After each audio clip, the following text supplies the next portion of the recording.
বিশ্বকে যিনি আজ গোল দিয়ে কাঁপান, ছোটবেলায় সেই লিওনেল মেসিকেই বলা হয়েছিল তুমি ফুটবলার হতে পারবে না, কারণ তার শরীর বলছিল আমি আর বড় হব না। ভাবেন তো, 11 বছর বয়সে এই ছেলের উচ্চতা ছিল একদম কম, যেন বলটা বড় আর মেসি ছোট। তার রোগের নাম গ্রোথ হরমোন ডেফিসিয়েন্সি, একটা হরমোনজনিত সমস্যা যেটার কারণে শরীর ঠিক মতো বাড়তে পারে না। আর এই সমস্যার চিকিৎসা মাসে প্রায় $1,500। মেসির পরিবার অনেক কষ্টে চেষ্টা করে ওই খরচ চালাতে পারছিল না। তখন স্বপ্ন ফিকে হয়ে আসছে।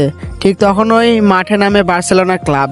মেসিকে দেখে তারা বলে এই ছেলে স্পেশাল, আমরা তাকে চিকিৎসা দিব, আমরা তাকে বড় করব। আর চুক্তিটা রেস্টুরেন্টের একটা ন্যাপকিনে লেখা হয়েছিল। বাকি ইতিহাস আপনি জানেন। তার শরীর হয়তো বলেছিল তুই পারবি না, কিন্তু মেসির মন বলেছিল দেখ আমি ঠিকই পারবো। মেসির গল্প আমাদের শেখায় জীবনে সীমাবদ্ধতা থাকতেই পারে, কিন্তু লড়াই করলে ভাগ্য পাশে দাঁড়ায়। আরেকটা কথা, গড হওয়ার জন্য হাইট দরকার হয় না, হার না মানার মনটাই যথেষ্ট। মেসি শুধু একজন ফুটবলার নন, তিনি এক অনুপ্রেরণার নাম।